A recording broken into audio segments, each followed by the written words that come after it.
و همونطور که دارید میبینید بالاخره بعد از این همه صبر و تلاش و زجر زدن و بدبختی بلادبورن پلاتینیوم شد و بده تروفی بیاد.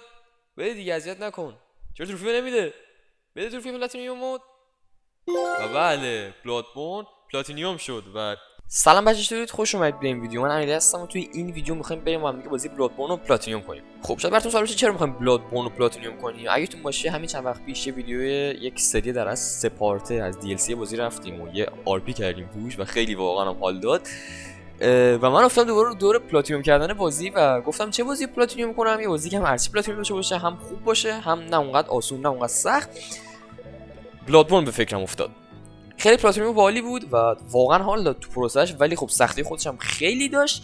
فقط تنها نکته که داشت، چون من یک بار بازی رو قبل از شروع پلاتینیوم ران تموم کرده بودم، یکم جلو بودم و تقریبا سروشای 10 تا از تروفی بازی رو داشتم. بازی کلا 34 تروفی، من تقریبا چند تا از تروفیاشو داشتم و تو این ویدیو تروفیایی که نداشتم و گرفتم و دارید میبینید و هر کدوم دونه دونه توضیح میدم و میگم که چی باید گرفت.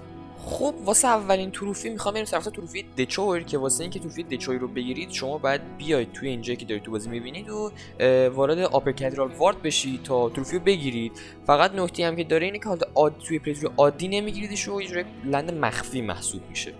برای گرفتن The Source of the Dream باید برید و کلی پارکور کنید تا به یک در مخفی برسید و وقتی وارد در بشید که تو ویدیو میبینید وارد Abandoned Old Workshop میشید و تروفی The Source of the Dream رو میگیرید.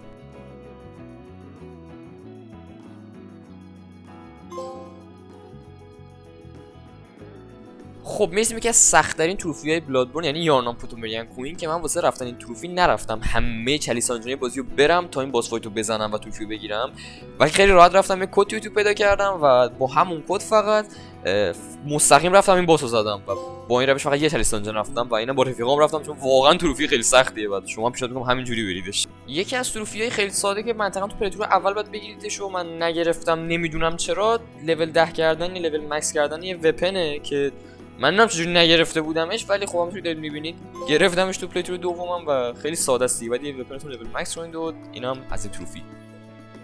یک تروفی که شما در آخر پلیتور دوم میگیریدش، حالا نمیدونم تو پلیتور اول میشه گرفتش یا نه، تروفی هانتر اسنس که واسه این کار شما باید بیاید و همه وپنای بازی رو به دست بیارید که خیلی تروفی سختی هم نیست، فقط بگردید. آخرین وپنی که من گرفتم تو پلیتور دوم وپن گرمن بود که همونجوری میبینید بوریل بلید، خیلی راحت گرفتمش و تروفی بهم داد. و آره، یک تروفی که توی بازی میتونید با رفتن چلیسانجن مثل این که بگیرید بلاجن مستره، که میگه که بعد یک اکستریملی پرس بلاجن پیدا کنید که من خودم هم نمیدونم چه جوری گرفتم، فقط داشتم فایت میدادم یه لوتی برداشتم تروفی رو گرفتم و اینو تو چلیسانجن میتونید خیلی راحت تر فکر کنم پیدا بکنید و خیلی تروفی سختی هم نیست، تروفی آسونی هم بود این یه دونه. و آره، میرسیم به تروفی که واسش باید باس بزنید. تروفی سلسال امشری واسه کشتن این باسی که دارید توی تصویر میبینیده و شما اگه این باسو بزنید تروفی میگیرید و اصلا باس سختی هم نیست، یعنی یارو اصلا کاری با من نداشت، فقط نوچاش داشتم منو میزنم پوینت این باس چی بود، ولی حالا آره یه تروفی خیلی راحتیه که میتونید بگیریدش.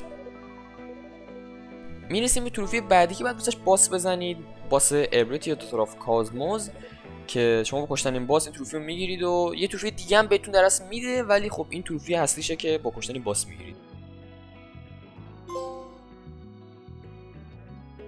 خب میرسیم به یکی دیگه از تروفیایی که با کشتن این باس میگیریم، یعنی چلیس آف ایز، که با کشتن این باس جدا از اون تروفی خودش تروفی چلیس آف ایز هم میگیرید، چون یه آیتم شما میده که باعث میشه که این تروفی بگیرید. یه آیتم والا چلیس دانجنو هستش در اصل و تروفی خیلی ساده هم هست.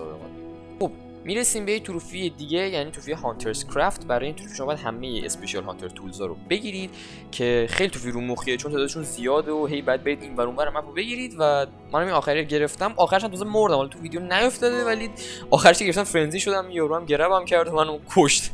خب میرسیم به تروفی اندینگا که من یه اندینگ قبل رفته بودم، دو تای دیگر رو حالا دارن نشون میدم به تو این ویدیو که واسه رفتن شما کافیه بیاید و واسه این اندینگ در اصل بیاید گرمن رو بکشید، از اون ورم با داشتن اون بند نافا اگه اشتباه نکنم میتونید برید اون گیتفان آخر بازی رو بکشید و این تروفی اندینگ رو بگیرید، که سخت اندینگ بازی هم همین اندینگ هستش که باید واسه پلت کردن حتما بریدش. خب میرسیم به تروفی اندینگ بعدی که این آخرین تروفی بود که من گرفتم و بعدش هم بازی پلاتینیوم شد که واسه این تروفی دیگه شما نباید اون خدا رو بزنید، فقط باید برید با گرمن فایت بدید و گرمن رو بکشید و فایت با اون خدا رو نباید اسم اون گریت وانه در اصل باید گفت اون رو نباید استارت بکنید اون فایت رو و شما همونجا باید فایت رو تموم بکنید و بازی تموم میشه و این اندینگ رو میگیرید و تروفی بعدی هم تروفی پلاتینیوم بازیه که میبینیدش. خب بچه‌ها من از این ویدیو امیدوارم از ویدیو خوش اومده باشه. یادتون نره که حتما به ویدیو لایک کنید، چنل سابسکرایب بکنید و میدونم ویدیو خیلی کوتاه بود ولی پروژه ویدیو خیلی بزرگتری به زودی قرار بیاد، پس منتظرشون بمونید چون واقعا ویدیو خیلی خفنیه و اینکه تا ویدیو بعدی میبینمتون. فعلا